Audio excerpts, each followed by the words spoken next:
Diaries was begun out of a desire to give artists a platform to talk about their experience during the COVID-19 crisis. As events have unfolded and 2020 has become a more vital and essential year, our show ended up being more about unity and how we are the same. And somehow, through this show, the space between us started to grow smaller. But our ideas of space are changing. Stay 2 meters or 6 feet apart. Social distance. Stay in your space. And with that, we have been confined in a way most of us have never experienced. Whoever we are, wherever we live, space is on our minds. But what is it? Over the next hour, we're going to try to get a better idea of what this thing is that we don't seem to have enough of right now. And we're going to do that while you get to know some of the most interesting artists on the planet. So let's get to it.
That was Contradiction by Anectoria, also known as Tamlyn Magee, our Corona diarist from Australia.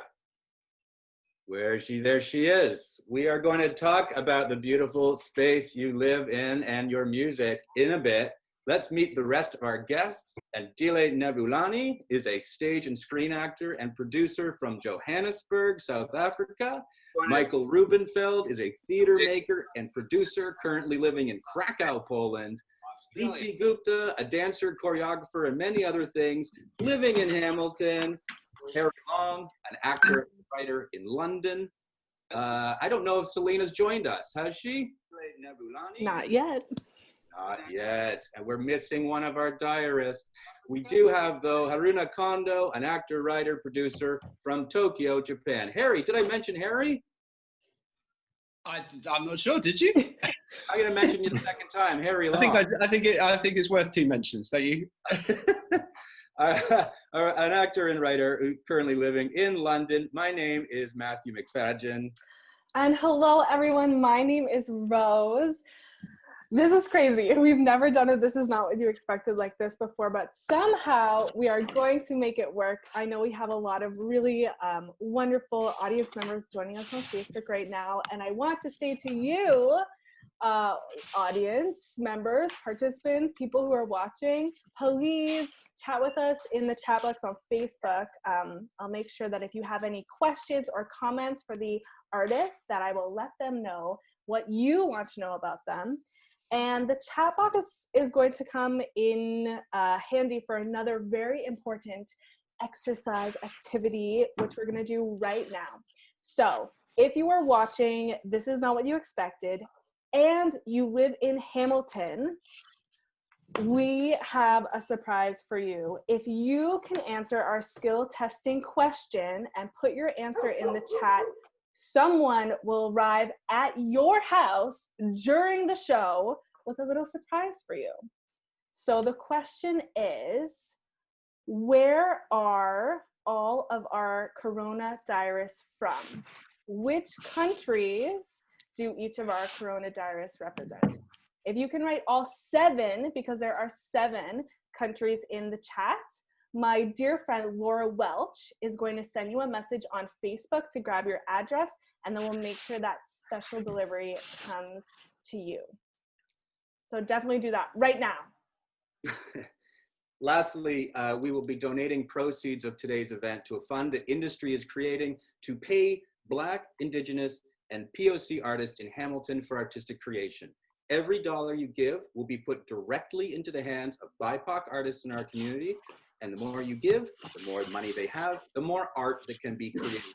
There should be a donation link beneath the post on Facebook. This is part of an evolving strategy that industry and our colleagues at Porchlight Theatre are developing to help ensure that Hamilton BIPOC artists and marginalized voices are represented, supported, and enabled to create again and again. And we will make an official launch of this campaign soon that will come along with further actionable items towards this path that we are excited to share in the days and weeks to come. Now, we are still missing Celine from South Korea, but I think we'll be able to manage without her for a little bit. Again, to everybody, please feel free to jump in anytime. This is meant to be a discussion, and I will do my best to keep us on course.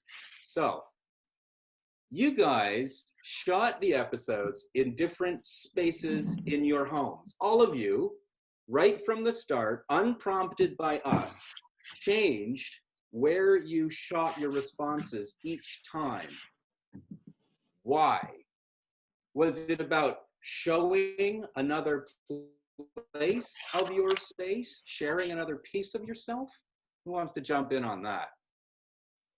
I think that there's something that happens just on a very practical level, which is, like, given the state of lockdown, sometimes there's only ever one room in our house that's tidy at any given time. So we live in this sort of Mad Hatter's tea party, this kind of revolving, this is the room we're living in today. I mean, that's a slight exaggeration, but we've found ourselves inhabiting different spaces in different periods of lockdown. I've even got friends who have done things like they've had dates where they set up a table somewhere very unexpected in the house, and they'll have roses on the table and a glass of wine, and they'll have a date. So I think we've occupied different spaces in the house at different times, and one area will be clean and tidy and feel kind of mentally clean and tidy as well. And then that kind of revolves onto another space. Yeah, and other space was occupied by my kids, so I need to move the space where it's not occupied by my monster kids. It sounds like it was less a choice for you than you didn't have any choice at all where you shot. Do you have a favorite? Yeah, I think on my...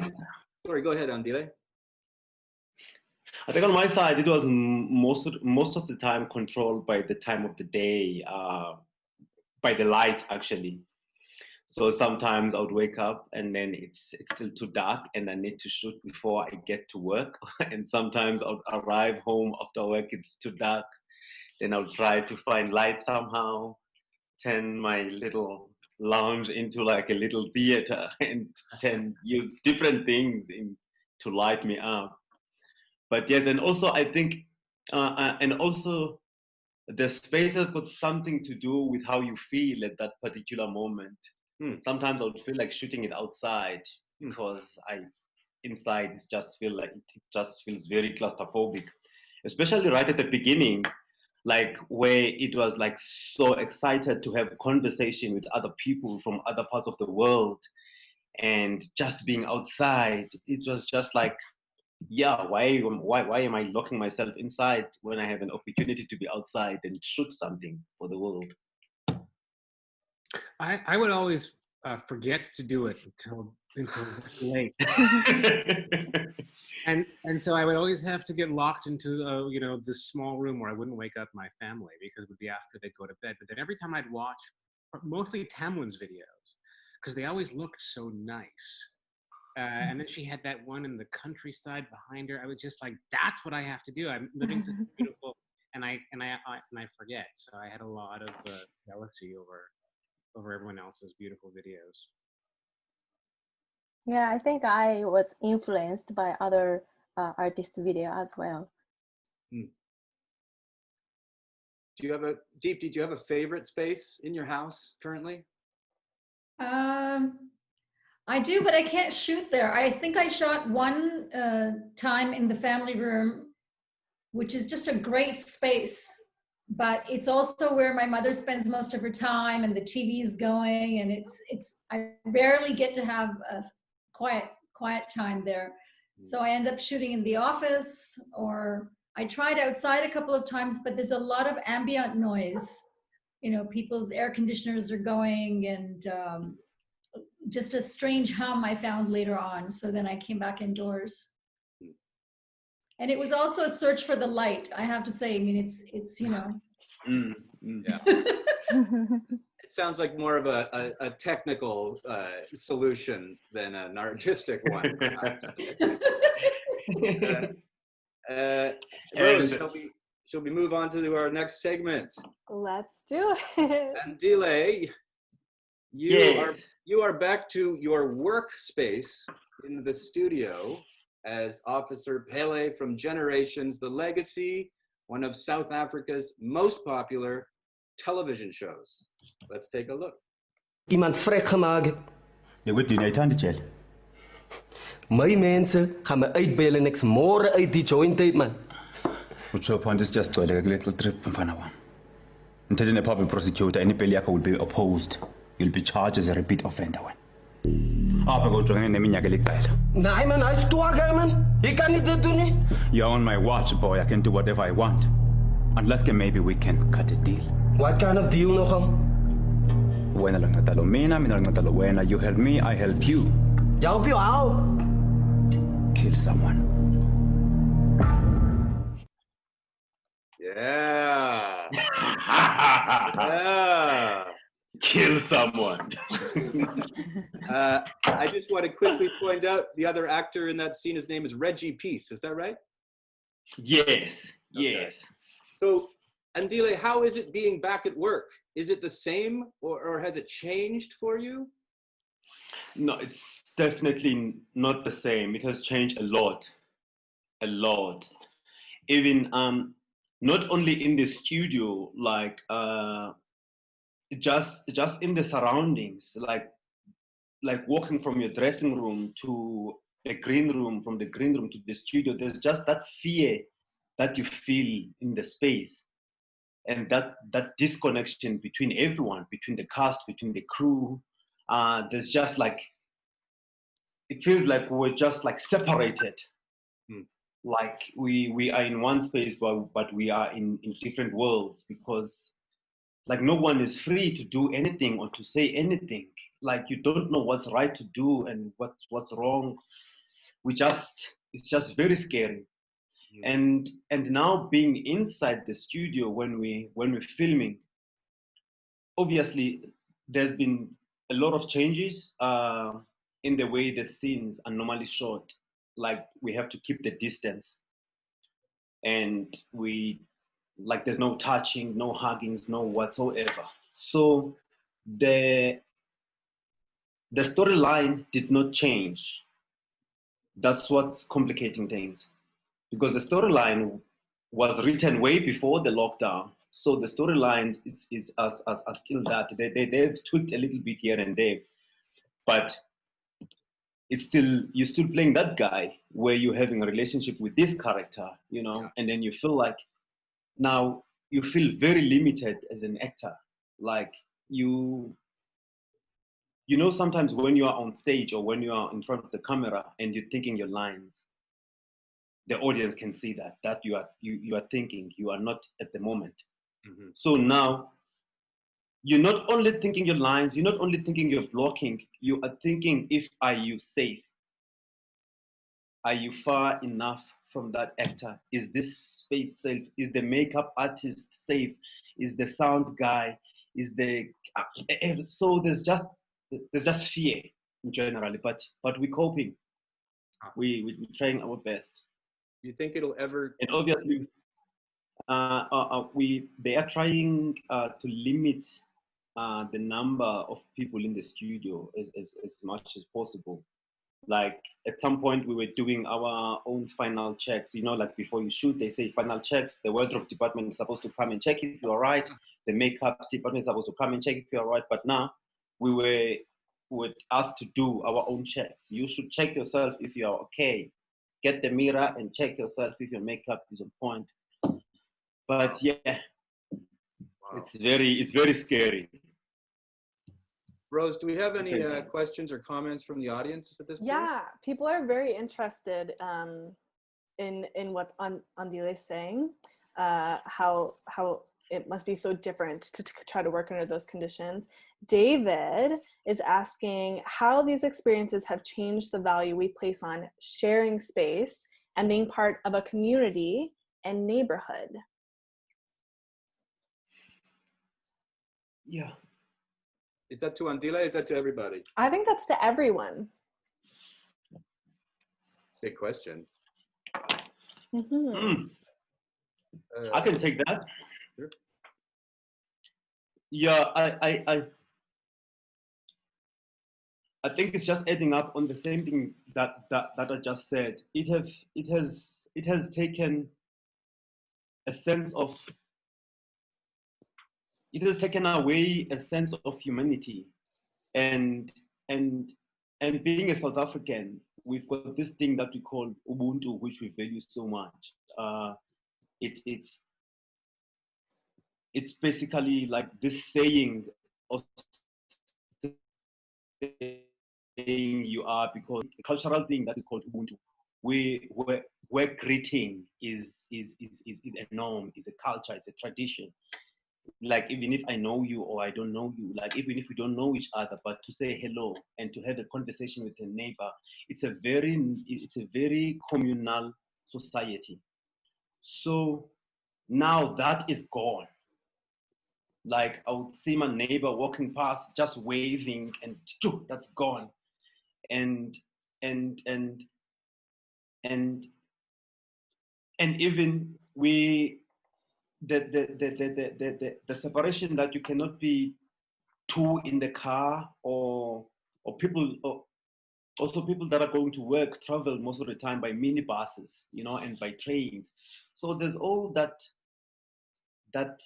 distance that is just happening between people, you know. So I think it's taking away that sense of Ubuntu, that sense of humanity. Michael, you worked in a very different workspace. Your site-specific work, Lucky Jew, is, I think, incredibly provocative, but simple and quiet and very loud all at once. Watch this.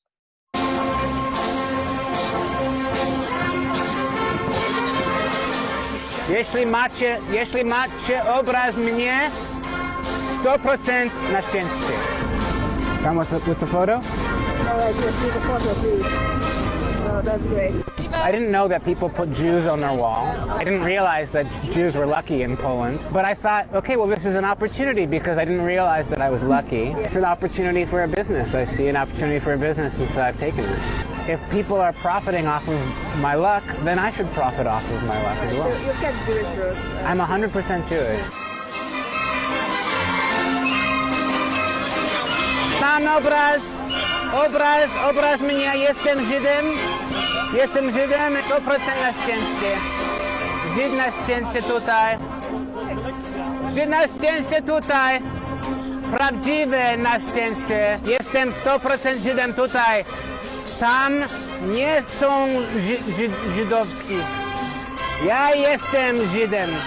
Jestem Żydem. Tu jest nie Żyd. Ja jestem Żyd. Tutaj. Tylko 50, ale tylko 50. To jest 50, to jest 100. Jestem 100% Żydem. I to jest obraz mnie.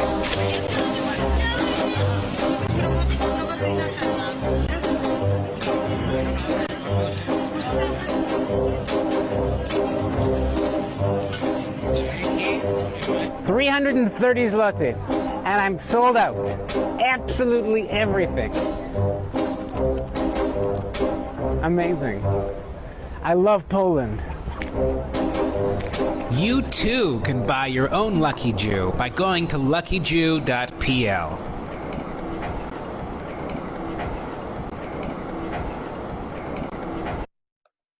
Amazing. So funny. That is just, I have so many questions for each of you, but I can't ask them all. So, Michael, do you want to tell us who shot the video or who for us? Yeah, well, the video was shot by Jason Francisco, who is one of the establishing artists of the Jewish Arts Festival I run here in Krakow called Festival. He and my wife Magda Rubenfeld Korolewska and I started the festival 4 years ago, looking at the problems of the representation of Jewish culture in Poland, and that project specifically is responding to this project, or to this tradition of people buying and selling images of Jews, old-timey, old-fashioned Jews counting their money, and they put them on their wall because they think it brings them luck. It happens in Poland, and it's a very strange, problematic culture. This is a satirical response. People are probably wondering, why on earth am I selling pictures of myself yelling that I'm a Jew at the top of my lungs? So that's a little bit of context about that project. And why did you make the decision to do the show in the space you did? I don't mean that as a rhetorical question, rather just to draw you out a bit about that. Sure. You mean in the market that you were watching? Yeah, this is a real space with an unsuspecting audience, right? Yeah. Well, I mean, so the footage that you saw is actually from a market. It happens the day after Easter here in Krakow, and in that is called the Emmaus Market, Emaus, and it's the market that traditionally people go to buy their lucky Jews for the year at. So, you know, you saw that woman like shaking a Jew, kind of doing that. That, you know, that it's a place where people go and they buy these images, in pictures, figurines, and they bring them home. And so it's this kind of family tradition. And so it was the best place to do it. And, you know, we felt like, you know, the piece really operates in a way that it's asking people to be really unsure about if what we're doing is serious or not. Yeah. It's fascinating, absolutely fascinating. How was performing in a market or outside, how does it compare to, you know, a more traditional theater experience, like inside a space you're controlling more? Well, I love it. I mean, at a certain point in my kind of career, I got a bit bored working with actors. No offense, people, actors around. Just, you know, also in controlled environments. I like to. I got to a point where, to keep myself interested, I started creating projects where I'm working in uncontrolled environments. So I make a project with my mother, who's not an actor. I've worked with a lot of non-professional people because it's more fun. And so I love the project. You never know what's going to happen. When we actually did it for the first time, I was so nervous and terrified of what would happen that it actually was one of the most funny days of my life, I think. Amazing. I get off on that. Yeah. Tamlyn, you've been, you know, in your music video that we watched off the top, you're performing outside. That was obviously a choice. What is it like performing outside in that incredible environment? Yeah. Well, look, what you saw there is where I live. So that's in my backyard. Wow. I think if you had that backyard, you would be out there too, right? Fair enough. It's irresistible, really. And I mean, I love performing outside. I have a king size bed. This weekend we dragged that outside into the forest and shot part of a different video in space. I love it. Like I'm a bit of a little, you know, nature lover, and so anytime I can put myself in that situation, I will, really. Mm-hmm. And I mean, it brings technical problems, and it's difficult to get the technical aspect of music and film working outside sometimes. But out here, yeah, we're in a quite soft landscape. It's very quiet. It's, you know, sunny and cool. It's just kind of perfect for it. So I guess, you know, again, I'll state something obvious, but, you know, if we go back far enough, all performance happened outside, right? You know, certainly no theater was performed in fields, and I believe still the sparse stage that is used today is meant to bring that same feeling of the outside in.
Amazing. Goosebumps. I know. Haruna, your art is very conscious of space.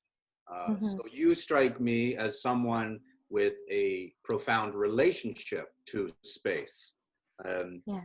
During the coronavirus, you have been creating a garden of your own, an outside space inside the densest city in the world. What does that space bring to you? It was like a moving meditation for me.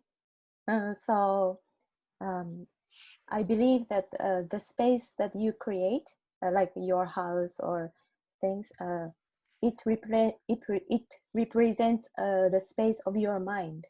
So I always knew that there is a abandoned garden in my house. So I always think that I have to take care of that garden, but I don't have any time, or I will do it later. But when this corona happens, and I thought that, oh, this is the time that I have to take care of that garden. So, which means that also it relates to that I have to face my inner self, that there is a space that I try not to see, or I not.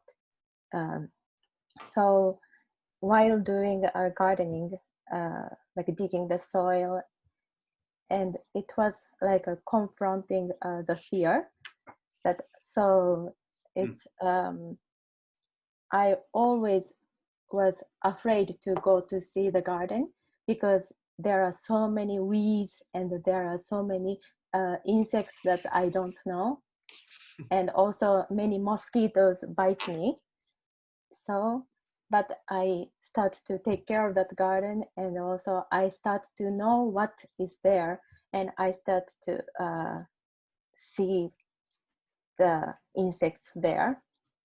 Then starts to be comfortable being that space. And now, after taking care of that garden, I start to like that space.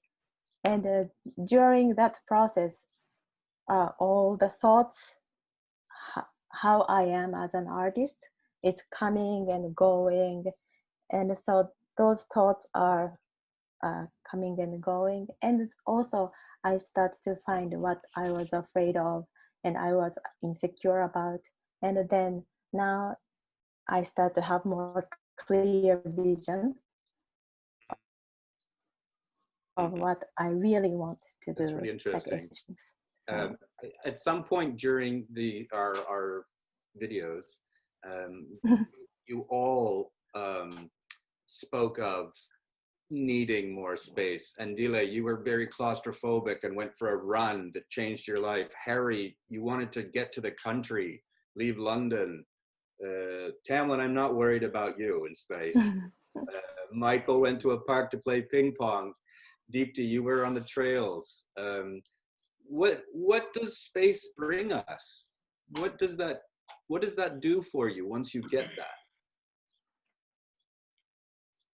I think that it's, as an artist, I'm used to having a lot of space for introspection or to continue my own dialogue with myself. And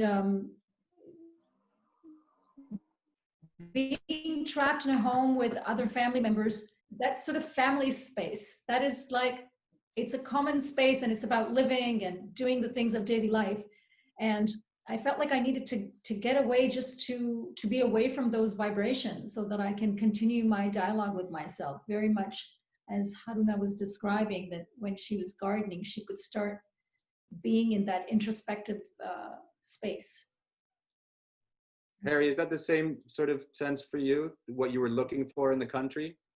Yeah, I absolutely, again, agree with Haruna that there's the space that you create around you is the space of your mind. I think you described that beautifully, but for me, it's about change. That if you can go away from a place and come back to it, you see it through fresh eyes. The question that's raised for me is, should I be learning in this time to be okay with myself? And if I'm okay with myself, does that mean that I'm not going to need that constantly changing space? Is that a diversion? I've still not quite come to the answer to that question. But I feel like I've continually said to myself, if there's one thing that I can learn from this time of forced solitude, it's a sort of deeper okayness with just sitting still. But certainly the countryside to me represents, I was brought up in the countryside, and it represents to me a kind of an immediate quick fix of peace. Michael, somebody, you said, I don't think this got included in one of the episodes, but in one of your videos, you mentioned that somebody who had been watching the Corona Diaries, a friend of yours, was worried about you because of your space. They thought you were perhaps distressed. Is it true what these other folks are saying, that our surroundings represent what's going on inside of us? What do you think? You mean because my space was so messy, or what? I gathered that's what your friend was referring to, but I could be wrong. My space. Oh gosh. I mean, that's quite possible. I mean, my place is, if I were to turn the camera around, it would look different than this sort of nice background I'm offering. I mean, look, I think that people are put in prisons for a reason. There's the nature of confinement is important, I think, in this feeling of being in prison. And so I feel like I've been imprisoned even when I leave the house, for the most part. It's just in order to do the things that I need to do before I would go home. So Yeah. here, for about a month and a half, it was mandatory to wear masks, which was also like a way of kind of imprisoning ourselves. So there were just layers and layers and layers of imprisonment that I do think that psychologically, I think I started to go to that space in my brain. Yeah. And as things have now started opening up, I feel like I'm slowly getting out of prison, and I'm starting to think creatively again, and I'm starting to smile more, and I'm starting to have more positive emotions because I'm slowly being let out of prison until, the second wave comes and we're all thrown back in jail. Yeah, I know. Rose, do we have another comment perhaps from another audience member? We do. We also have someone who has won one of our prizes, but there are still a few left. So if you're watching and you're thinking you might like to get a little visit from Mr. Rick Banville tonight with some goodies, leave the answer to our question in the comments. We'll make sure that happens. What's in the prize? Maybe that. Oh, we're gonna let you know soon. But they're yummy. I will say that. All very delicious. So our question comes from David. Again, we love him.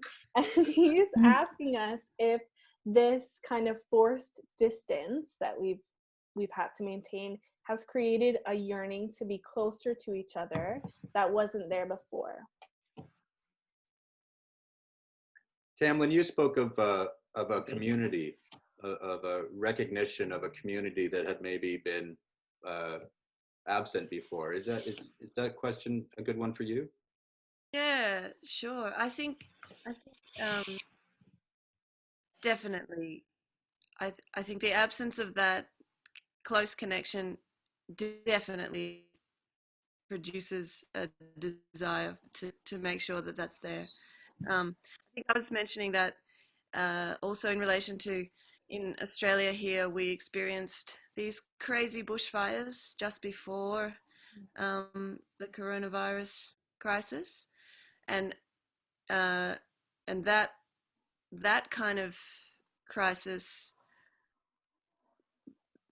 very much like produced this community cohesion and this feeling of everybody wanting to be together and shifting priorities to make sure that we could do that.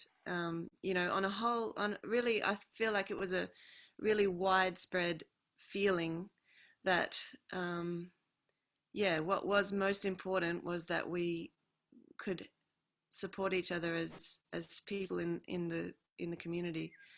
So it's been a very weird time here in Australia, having that, and which did actually spark a lot of cohesive projects to begin in the rebuilding time, which have all been put on hold, and I don't know how that's going to resolve itself really, but yeah, there was this kind of urge to come together, which then was put on hold, and now I think as soon as we can, we'll kind of get back to that feeling of wanting to work together more. Andile, has it been good to, I know the situation is different now, but is it good to be socializing as you weren't able to before? Yes, it is. It is. The situation hasn't changed that much. Still, Okay. It hasn't changed that much. So I think I mentioned this in one of the episodes that there was what it created. It created a sense of unity and equality in the country, because obviously there's a lot of inequalities and social imbalances in this country, and that are caused by various things. But during this time, like, people were somehow facing one problem equally so, and they wanted equally so to unite together to fight against this problem that everyone is facing. So I there was no sense of Uti, this is middle class, lower class, upper class problem, or this is this racist problem, this is this racist problem, or this is this gender's problem. It was everyone's problem. And well, it still is. And there was just a sense of unity and people like hungry to be together and march in solidarity, you know, to conquer this thing. So there was really, it was really beautiful to see that happening, you know, organically. Well, it's certainly beautiful to see you all here today. I must say that, you know, as we neared the end of the Corona Diaries, most, if not all of you mentioned an interest and a hope to see each other's work. Michael was very vocal about wanting to see Deepti dance. He said that we should cut the video so that when he said, I want to see Deepti dance, we should cut to Deepti dancing. So I want to give Michael that opportunity, but it comes with a condition. As our fellow artists know, Michael has been learning Polish during the pandemic. So if Rose is ready, Michael, can you cue us in by saying, I want to see Deepti dance in Polish? I can try, but I'll, you know, any Polish person will know that I'm probably butchering the grammar. Ale teraz chciałbym oglądać Deepti tańczyć. My companion, my craving.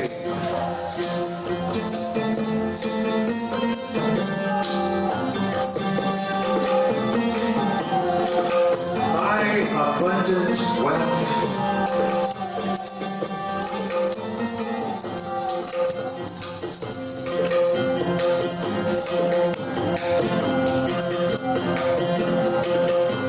Without you, my life, my love, I would never have wandered across these endless countries.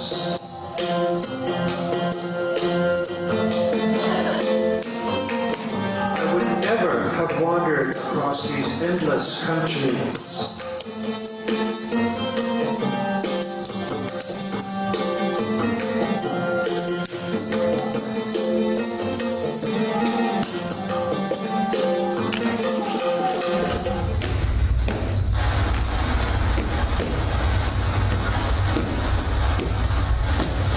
That's what we perceive, a wave of black snow, an impending absolute collective blindness. And from among the tatters of electromagnetic shadow, seething out of the lost signal, were the chaotic myriads, to return the earth to its subprimordial state.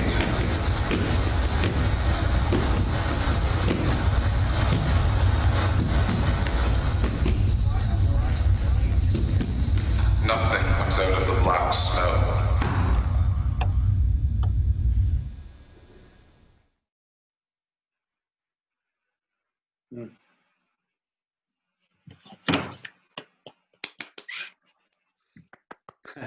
So Deepti, cool. very cool. Deepti, you as a dancer and choreographer, your medium is space, right? Why do spaces feel different? You know, we just saw you in two different ones. I'm assuming one, you know, they feel differently, right? Why is that? I think that I've done work that is site specific as well as in more conventional theater spaces. And I respond, I think, very much to the vibration of a space. Of course, you can transform a space by adding a set or lights or whatever you want. But spaces have their own vibrations. They have weight, they have light, they have dimensions, and they all impact on the human body very, very much. And as a choreographer, I'm always aware that my dance form originally also used to be done in the open. It used to be done more like in a village square with people sitting very close and interacting with people very, very directly.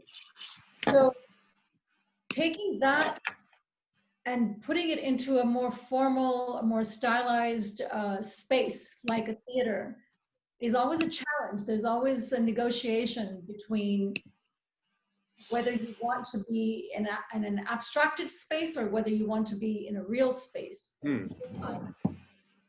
So, and by abstracted space, well, that's a whole other thing to unpack, isn't it? I mean, go ahead. In a simple way, it just means that, you know, it's that magic, the theatrical space, which is that we on the stage are not sharing the same mundane time space as the audience. Right. In the simplest way, yeah. This is where we would talk to Celine a little bit. Unfortunately, you didn't make it. That's too bad. But I think we should show her video anyway, shouldn't we? We definitely should. Yeah. So let's do that. She's part of a company in Seoul called AtoBiz. They produce beautiful productions and create stunning spaces like these ones.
I think I've watched that about 10 times. It's so cool. Pretty exciting stuff. Well, this was going to be a question for Celine, but because as you guys know, she's taken up writing during this period of time. I wonder, and maybe this continues from what Deepti was just speaking to, but has this pandemic forced you to develop more inner space? Is it, as Deepti said in an early episode, is this a consciousness raising moment? Is your consciousness raising? It's a big question, I suppose. Who's going to jump in? Tamlyn, you're muted. I have a lot of questions about this, Tom. I've been thinking about this question a lot, but I'm not sure that I have any answers. And I've been actually thinking about it a lot in relationship to the protests and the uprising, Black Lives Matter movement, and the way that people are receiving it within this kind of COVID space versus if people were not sort of stuck at home in front of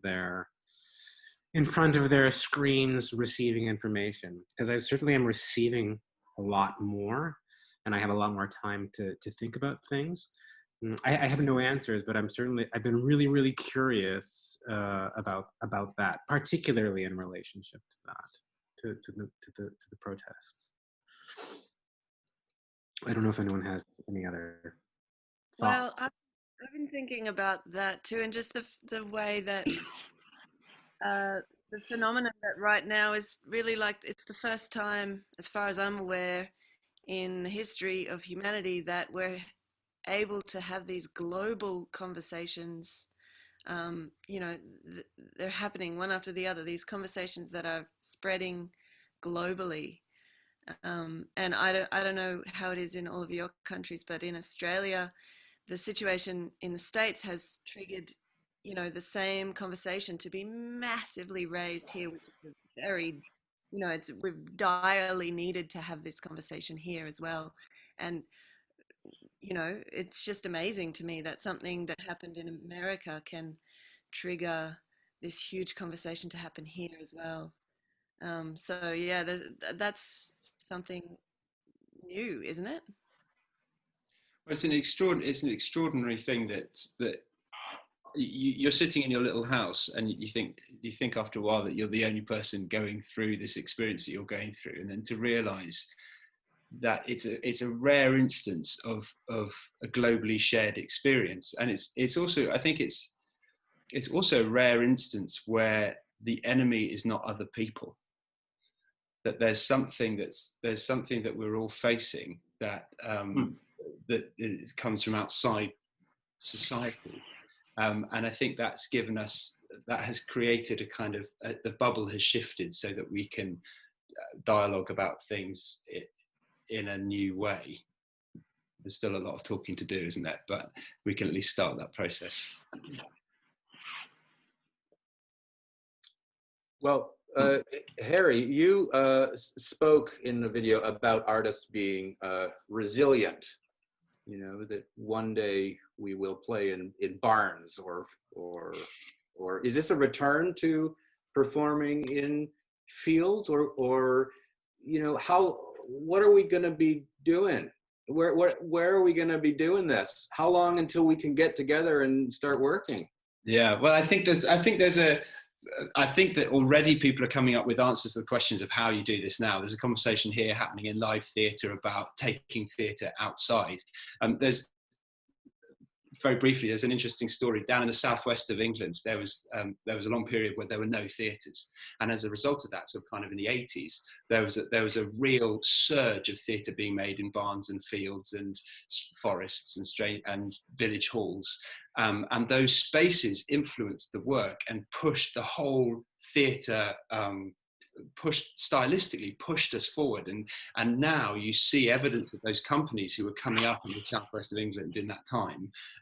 You see evidence of their work on all the stages in this country. And I think sometimes forced circumstances do lead us to new, fresh discoveries. And I do think it is, artists are introspective, and I think there are always lessons to be learned from whatever curveball the world throws at us. And I think already people are starting to go, how do we take this challenge and move it into something new and exciting? Yeah, the thing is, I don't know how it is in theatre and in film, but the music industry was not thriving. Most musicians have been struggling for a long time. You know, it's not like the industry was in a really good position anyway, you know. So the flipping it on its head, to me, can only be a good thing. It's like we need to change things away. So let's do it. Yeah. Rose, shall we play Harry's pictures that I managed to skip over before? Yes, let's do that. Please hold.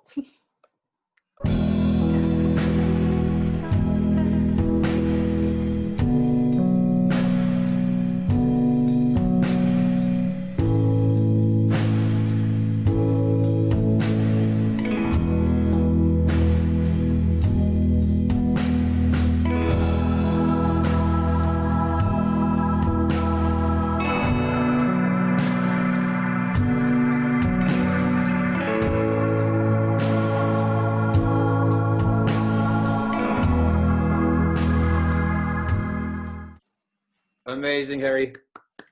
So cool. It's so good to see you all in your natural environments. That's different. The zoo inside. Hey, Rose, do we have a picture of a care package close by? Yes, we do. And actually, all of our care packages have been claimed. So if you haven't received yours yet, this is what's coming to you. So we collected some little goodies suggested to us from all of our Corona Diarists to try to bring us all a little bit closer. So we have matcha Pocky from Haruna in Japan. We have samosas from a local Hamilton restaurant from Deepti. We have green tea and fresh mint from Harry in England. Biltong from South Africa and Andile. We have a blackberry sparkling juice because in Tamlyn's region of Australia, there's many blackberries. We have a puffed rice stick from Korea, from Celine. And did I mention the machalki? The little Michael candies from Poland. Amazing. Well, it's time to wrap up. It's a ridiculously short time to try and talk with you all. And it doesn't look silly. Isn't it silly? Well, we'll have to do it again. I want to sum up by saying that this confinement, as it seems, has forced us inwards a little bit to a place of our deepest thoughts, fears, selves. It seems it is a place we can cultivate, a place we can change and alter, maybe tear down and rebuild. It is our inner fields, our trails, our parks, our cities, the paths to the place that is the essence of who we are, and perhaps the essence of who we all are. Because isn't it in that inner space that we are met with the utmost truths, the quiet universals, the absolute firm certainty that we are all part of one thing? And if we are one thing, then there isn't any space between us at all. In fact, space does not exist. I want to thank Rose Hopkins. I want to thank my industry colleagues. I want to thank the audience all over the world for holding this space together today.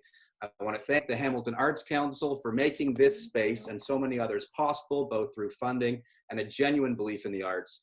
Don't forget to donate and get to work sharing space with voices who need it. Thank you to these beautiful Corona Diarists. This was not what you expected.